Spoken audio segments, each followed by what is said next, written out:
Vijayendra versus DK. Shivakumar ಖಜಾನೆ ಖಾಲಿಯಾಗಿದೆ ಅಂದಿದ್ದಕ್ಕೆ ಆರ್ಭಟಗಳು ಶುರುವಾಗಿದೆ. ಏನದು? ಇವ್ರ ಕಡೆಗಿರುವಂತಹ ಅಸ್ತ್ರಗಳು, ಅವ್ರ ಕಡೆಗಿರುವಂತಹ ಅಸ್ತ್ರಗಳು, ಅವರು ಒಂದು ಪ್ರಯೋಗ ಮಾಡಿದರೆ ಇವರು ಒಂದು ಪ್ರಯೋಗ ಮಾಡ್ತಾರೆ. ಈಗೋ ಹರ್ಟ್ ಆಗಿಬಿಡುತ್ತೆ. ಕಾರಣ ಅವರು ಉಪಮುಖ್ಯಮಂತ್ರಿಗಳು, ಸರ್ಕಾರದಲ್ಲಿರುವಂಥವ್ರು. ಸೊ ಹಾಗಾಗಿ ಖಜಾನೆ ಖಾಲಿ ಆಗಿಬಿಟ್ಟಿದೆ ಅಂತಂದರೆ ಕೆಲವೊಂದು ಟೈಮಲ್ಲಿ ಸತ್ಯ ಕಹಿ ಆಗಿಬಿಟ್ಟಿರುತ್ತೆ. ಸೊ ಹಾಗಾಗಿ ಅದು ಕಷ್ಟ ಅದನ್ನು ಅರಗಿಸಿಕೊಳ್ಳೋಕ್ಕೆ.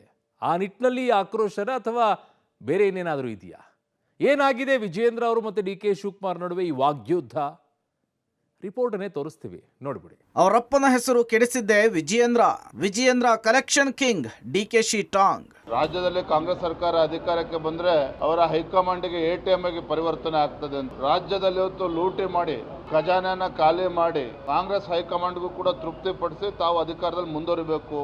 ಅಸೆಂಬ್ಲಿಲಿ ಮಾತಾಡಕ್ಕೆ ಹೇಳಿ, ಯಾರು ಕಲೆಕ್ಷನ್ ಏನಾದ್ರು ಇವತ್ತು ಕಿಂಗ್ ಅಂತಂದ್ರೆ ವಿಜಯೇಂದ್ರ. ಅವ್ರ ಅಪ್ಪನ ಹೆಸರು ಇವತ್ತೇನಾದ್ರು ಇಳಿಸ್ಬೇಕಾದ್ರೆ ವಿಜಯೇಂದ್ರ. ಬೆಳಗಾವಿಯಲ್ಲಿ ವಿಜಯೇಂದ್ರ ವರ್ಸಸ್ ಡಿ.ಸಿ.ಎಂ ಡಿ.ಕೆ. ಶಿವಕುಮಾರ್ ನಡುವಿನ ಜಂಗಿ ಕುಸ್ತಿ ಜೋರಾಗಿದೆ. ಆಪ್ತರ ಮಧ್ಯೆ ಹೊಸ ಆಟ ಶುರುವಾಗಿದ್ದು ರಾಜಕೀಯ ಚರ್ಚೆಗೆ ಗ್ರಾಸವಾಗಿದೆ.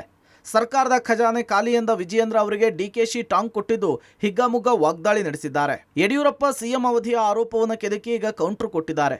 ತಂದೆ ಹೆಸರನ್ನ ತಂದು ಪುತ್ರನ ವಿರುದ್ಧ ಡಿ.ಕೆ.ಶಿ ಚಾರ್ಜ್ ಶೀಟ್ ಹಾಕಿದ್ದು ವಿಜಯೇಂದ್ರ ವಿರುದ್ಧ ಹಳೆ ಆರೋಪಗಳನ್ನು ಕೆದಕಿದ್ದೇಕೆ ಎಂಬ ಬಿಸಿ ಬಿಸಿ ಚರ್ಚೆ ಈಗ ನಡೀತಿದೆ. ವಿಜಯೇಂದ್ರ ಕಲೆಕ್ಷನ್ ಕಿಂಗ್ ಅಂಥೇಳಿ ಡಿ.ಕೆ.ಶಿ ಹೊಸ ವ್ಯಾಖ್ಯಾನ ಮಾಡಿ ವಾರ್ಗಿಳಿದಿದ್ದಾರೆ. ಬೆಳಗಾವಿ ಅಧಿವೇಶನದಲ್ಲಿ ಡಿ.ಕೆ. ಶಿವಕುಮಾರ್ ವರ್ಸಸ್ ವಿಜಯೇಂದ್ರ ನಡುವೆ ಜಂಗಿ ಕುಸ್ತಿ ಶುರುವಾಗಿದೆ. ಸರ್ಕಾರದ ಖಜಾನೆ ಖಾಲಿಯಾಗಿದೆ, ಯೋಜನೆಗಳಿಗೆ ಹಣ ಇಲ್ಲ ಅನ್ನುವಂತಹ ವಿಜಯೇಂದ್ರ ಅವರ ಆರೋಪ ಏನಿತ್ತು, ಆರೋಪಕ್ಕೆ ಇವತ್ತು ಡಿ.ಕೆ.ಶಿ ಅವರು ಕೌಂಟರ್ ಕೊಟ್ಟರು. ವಿಜಯೇಂದ್ರ ಅವರು ಅವ್ರ ತಂದೆ ಇದ್ದಾಗ ಸಾಕಷ್ಟು ಕಲೆಕ್ಷನ್ ಮಾಡಿದ್ದಾರೆ, ಕಲೆಕ್ಷನ್ ಕಿಂಗ್ ಅವರು ಟ್ರಾನ್ಸ್ಫರ್ ದಂಧೆ ಮಾಡಿದ್ದಾರೆ, ಅವರ ಕಲೆಕ್ಷನ್ ಅವರ ಟ್ರಾನ್ಸ್ಫರ್ ಬಿಚ್ಚಿಲ್ಲ ಅನ್ನುವಂತಹ ಕೆಣಕು ರೀತಿಯಲ್ಲಿ ಮಾತನಾಡಿದರು. ಅದಕ್ಕೆ ವಿಜಯೇಂದ್ರ ಅವರು ಕೂಡ ಕೌಂಟರ್ ಕೊಟ್ಟಿದ್ದಾರೆ. ಅಧಿಕಾರದ ಮದದಿಂದ ಡಿ.ಕೆ.ಶಿ ಆ ಥರ ಮಾತಾಡ್ತಾ ಇದ್ದಾರೆ, ನನಗೂ ಹುದ್ದೆ ಇದೆ, ಜವಾಬ್ದಾರಿ ಇದೆ, ಆ ಥರ ಮಾತನಾಡಬಾರ್ದು, ಯಾವನಿಗೋ ಮಾತಾಡೋ ರೀತಿ ನೀವು ದಬ್ಬಾಳಿಕೆ ಮಾಡಬೇಡಿ ಅಂತನೂ ಕೂಡ ಕೌಂಟರ್ ಕೊಟ್ಟಿದ್ದಾರೆ. ಒಟ್ಟಾರೆಯಾಗಿ ಈ ಒಂದು ಅಧಿವೇಶನದಲ್ಲಿ ಇವರಿಬ್ಬರ ಜಂಗಿ ಕುಸ್ತಿ ಬಗ್ಗೆ ಸಾಕಷ್ಟು ಬಿಸಿ ಬಿಸಿ ಚರ್ಚೆ ಆಗ್ತಾ ಇದೆ. ಬೆಳಗಾವಿಯಲ್ಲಿ ಮಾತನಾಡಿದ ಡಿ.ಕೆ.ಶಿ ಅವರ ಕಲೆಕ್ಷನ್, ಅವರ ಟ್ರಾನ್ಸ್ಫರ್ ದಂಧೆಯನ್ನ ಬಿಚ್ಚಿಡಬೇಕಾ?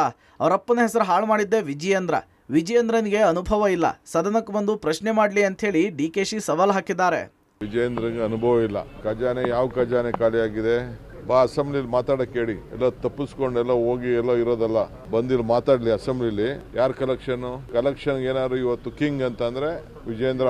ಅವ್ರ ಅಪ್ಪನ ಹೆಸರು ಇವತ್ತೇನಾದ್ರು ಇಳಿಸ್ಬೇಕಾದ್ರೆ ವಿಜಯೇಂದ್ರ, ಅದನ್ನ ಮರಿಬಾರದು.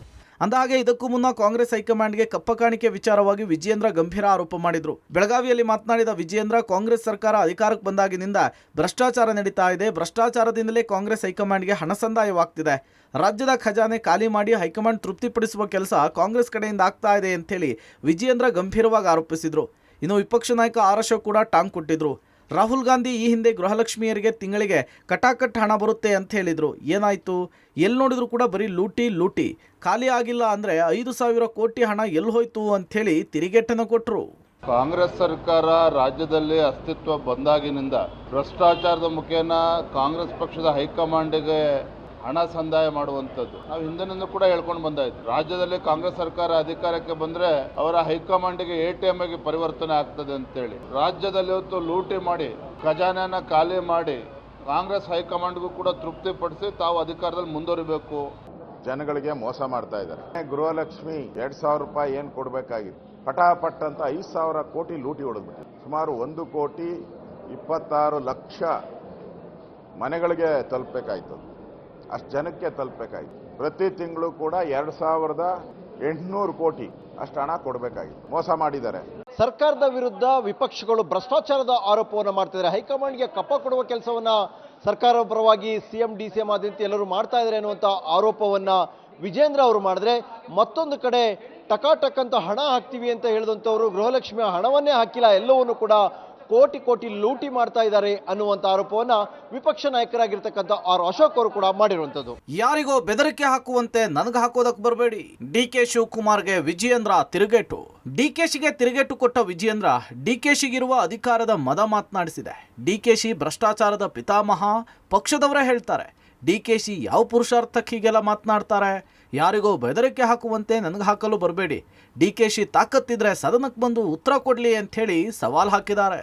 ಡಿ.ಕೆ. ಶಿವಕುಮಾರ್ ಅವರು ಮನ ಬಂದಂತೆ ಹೊತ್ತು ಮಾತನಾಡಿದ್ದಾರೆ. ಅಧಿಕಾರದ ಮದಹಂಗ್ ಮಾತನಾಡಿಸಿರ್ಬೋದು ಅಂತೇಳಿ ನನ್ನ ಭಾವನೆ. ಡಿ ಕೆ ಶಿವಕುಮಾರ್ ಅವರಿಗೆ ನಾನು ಒಂದು ಕಿವಿ ಮಾತನ್ನು ಹೇಳ್ತೇನೆ, ಬಹುಶಃ ನಿಮ್ಮ ಬಾಯಲ್ಲಿ ಭ್ರಷ್ಟಾಚಾರದ ಬಗ್ಗೆ ಮಾತನಾಡದೇ ಇದ್ರೆ ಒಳ್ಳೇದು. ರಾಜ್ಯದ ರಾಜಕೀಯ ಇತಿಹಾಸದಲ್ಲಿ ಭ್ರಷ್ಟಾಚಾರದ ಪಿತಾಮಹರು ಯಾರು ಅಂತ ಹೇಳಿದ್ರೆ ಡಿ ಕೆ ಶಿವಕುಮಾರ್ ಅವರು. ನಿಮ್ಮ ಕಾಂಗ್ರೆಸ್ ಪಕ್ಷದಲ್ಲಿ ಕೇಳಿದ್ರೆ ಹೇಳ್ತಾರೆ, ಯಾರ ಹೆಸರು ಹೇಳ್ಬೇಕು ಅವ್ರನ್ನ ಹೇಳ್ತಾರೆ. ಹಾಗಾಗಿ ನಿಮ್ಮ ಬಾಯಲ್ಲಿ ಭ್ರಷ್ಟಾಚಾರದ ಬಗ್ಗೆ ಮಾತನಾಡದಿದ್ರೆ ಒಳ್ಳೇದು. ಯಾವ ಪುರುಷಾರ್ಥಕ್ಕೆ ಮಾತನಾಡ್ತಾ ಇದ್ದೀರಿ? ಯಾವನಿಗೂ ದಬ್ಬಾಳಿಕೆ ಮಾಡ್ದಂಗೆ, ಬೆದರಿಕೆ ಹಾಕ್ದಂಗೆ ಡಿ ಕೆ ಶಿವಕುಮಾರ್ ನನಗೆ ಹಾಕೋದಕ್ಕೆ ಬರಬೇಡಿ. ತಾಕತ್ತಿದ್ರೆ ಬಂದು ಸದನದಲ್ಲಿ ಮಾತನಾಡ್ಲಿ. ಒಟ್ನಲ್ಲಿ ಡಿಕೆಶಿ ವಿಜಯೇಂದ್ರ ವಿರುದ್ಧ ಅಡ್ಜಸ್ಟ್ಮೆಂಟ್ ಪಾಲಿಟಿಕ್ಸ್ ದಾಳ ಉರುಳಿಸ್ತಾ ಇದ್ದವರಿಗೆ ಶಾಕ್ ಆಗಿದೆ. ಹಳೆ ಆರೋಪವನ್ನು ಕೆದಕಿ ಡಿಕೆಶಿ ಹೊಸ ಆಟವನ್ನು ಶುರು ಮಾಡಿದ್ದೇಕೆ? ವಿಜಯೇಂದ್ರ ಜೊತೆಗೆ ಬಿಎಸ್ವೈ ಹೆಸರು ಎಳೆದು ತಂದು ಡಿಕೆಶಿಗೆ ಟಾಂಗ್ ಕೊಟ್ಟಿದ್ರ ಅಸಲಿಯತ್ತೇನು ಎಂಬುದಕ್ಕೆ ಕಾಲವೇ ಉತ್ತರವನ್ನು ಕೊಡಬೇಕಿದೆ. Political bureau, public TV.